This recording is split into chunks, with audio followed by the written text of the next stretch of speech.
The history of Europe, just as the history of most other continents, has been one of peoples and conquests, always told by the winners. Europe has seen many peoples and countries rise and fall, appear and vanish, thrive and collapse. In this series, we are going to discuss about a nation that didn't make it into the recent centuries, and that were lost to assimilation, conquest, or even worse, extermination. In today's episode, we will be concentrating on the Western and Southern Slavs, two different but at the same time extremely similar people groups that have made a great deal in the history of the European continent, but that weren't all successful in surviving the coming of time. These will be the groups we will be visiting today, the lost Slavic nations.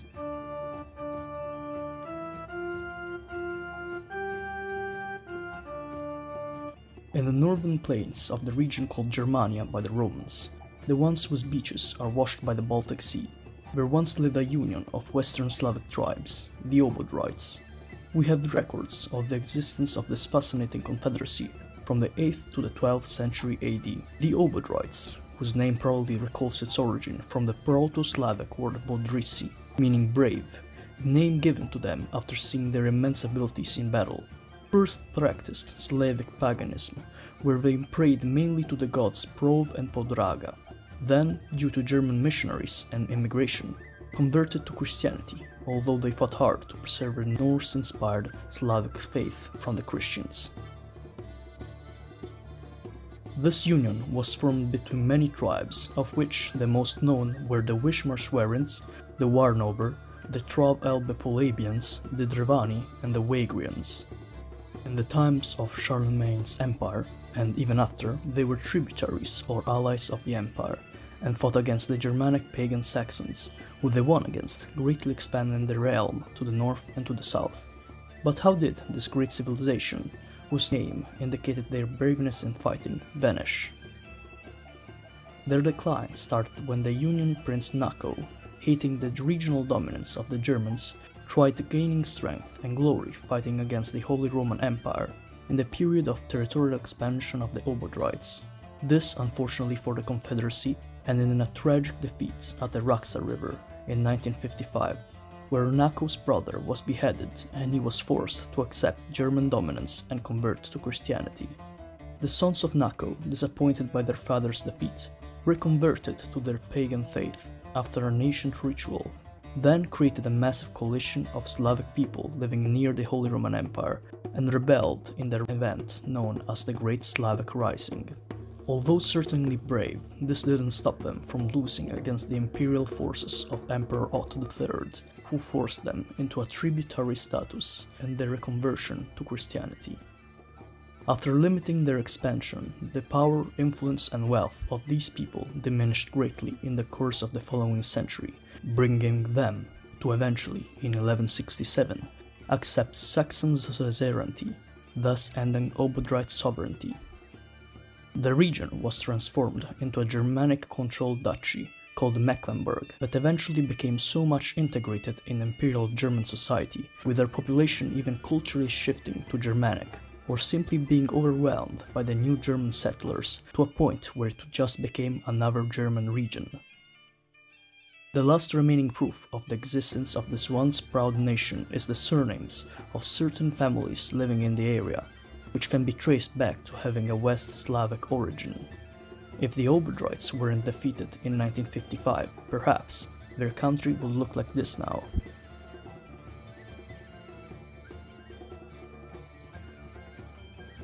We talked about how the Saxons gained suzerainty over the Obodrites, but the Obodrites weren't the only nation fighting off the Saxons. In fact, the modern region of Saxony was almost fully inhabited by another West Slavic people, the Sorbs. Ancient accounts tell that, before they split into several groups, Serbians lived in the territories of modern-day Poland and Germany and came there from another region in the great European plain, one where they were called the Clavenoi, ancestors to all southern Slavs. But not all Clavenoi moved south. In fact, a group of Proto-Serbian people settled next to the other East Slavic tribes, spreading in a territory later called White Serbia. With the passing of decades, this nation became accustomed to the lands of the area and evolved into the Sorbs, with the region being renamed Lusatia.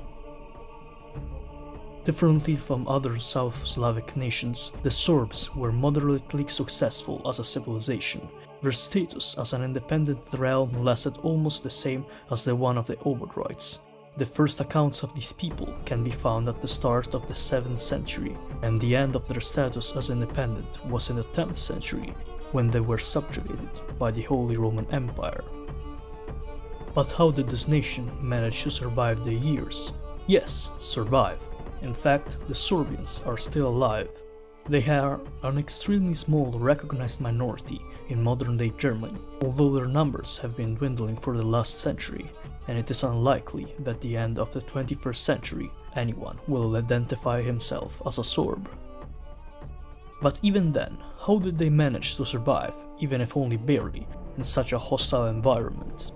Their luck was brought by the crowns of the neighboring Slavic realms. In fact, this region was tossed around between the Polish and the Bohemians, modern-day Czechs, for a great amount of time, that promoted their Slavic roots instead of their Germanic neighbors.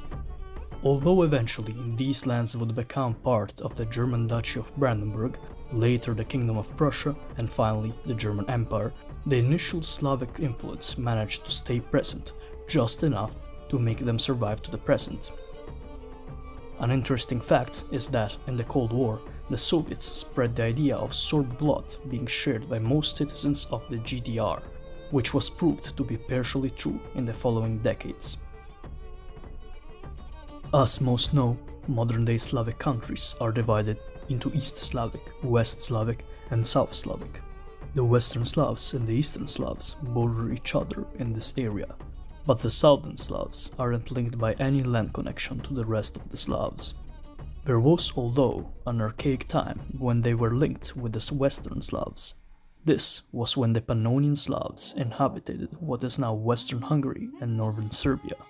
This early medieval nation was formed by a mix of South Slavs and East Slavs, referring to themselves as Pannonian Slavs, or, more notably, Carantanians. Carantanians invaded and often raided modern-day Austria and Bavaria, with many records of the 9th century explaining that they violently conquered the territory they wanted to settle, or then repopulating it with their own. This was exactly the case for the Pannonian Slavs, that remained the majority in these territories, even after the Hungarian Magyars conquered these lands. Eventually, Carantanians divided into two groups. One remained in Pannonia and northern Serbia, where they were linguistically integrated by the Hungarian Magyars, but were so many in quantity compared to the newly arrived Magyars that the modern-day Hungarians are without a doubt more closely ethnically related with these Slavs than any other Turkic or Uralic group. The other group settled in Carniola and Carinthia, where they were slowly developed in the Austrian-influenced modern Slovenes.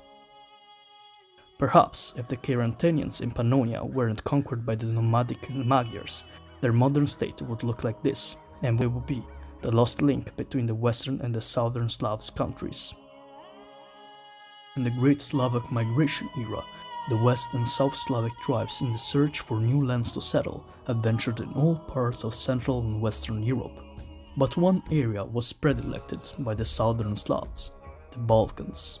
In fact, South Slavs expanded so far into the Balkans that, in another timeline, we could have seen a completely Slavic-dominated Greece. Clavenoi is the generic name with whom the citizens of the Byzantine Empire identified these pagan newcomers in Greece. They were extremely tribal and refused to form alliances or kingdoms of any sort, and organized themselves into ancient ancestral tribes, just as they did when they were in the old Slavic motherland. These fierce warriors conquered most of what we now call Greece, even extending as far as the Peloponnesus. They settled in these lands and raided the nearby Byzantine settlements and cities. The most renowned tribes of these nations, although we know very little of them, were the ones that settled in Thessaly, Epirus, and Morea. Originally in Macedonia, the Vasianites migrated south after being pushed out of Macedon by their northern Slavic neighbors. the Vaginite nation relocated in Epirus, where they influenced the local Greek dialect and altered the ethnic makeup of the area, so much so that the Despotate of Epirus, a realm that would achieve independence from the Byzantine Empire, would be considered a Slavic cultured state. In Thessaly, the Velegizites arrived from the region where the modern-day country of Bulgaria resides, and this tribe often attacked port cities of the Byzantine Empire and even strongly influenced the interior of central Greece. But without a shadow of a doubt, the most influential Slavic population of Greece were the ones that settled in the Peloponnesus. These were divided in two tribes, constituent of one nation. They were the Ezerites, which settled in the area that at the time was the bishopric of Ezera, and the Melingoi, that settled more down south in the Peloponnesus, near Mount Taygetus. The Ezerites and the Melingoi remained as independent tribe for about 150 years, between half of the 7th century AD and the start of the 9th century AD. They mixed with the local population, slowly converting to Christianity and altering local customs.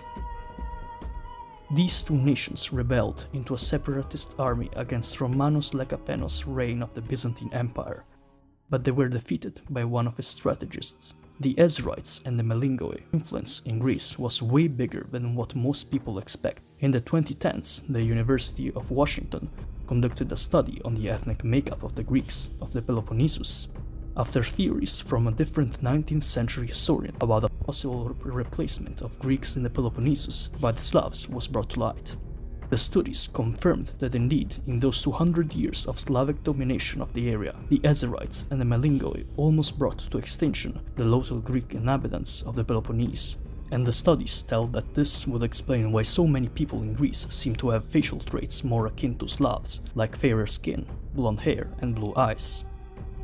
Perhaps, if the Byzantine Empire failed in reconquering these lands, all these Clavenoi nations could have united with time, similarly to what happened in Italy in the 19th century, and formed an entirely Slavic Hellenic country.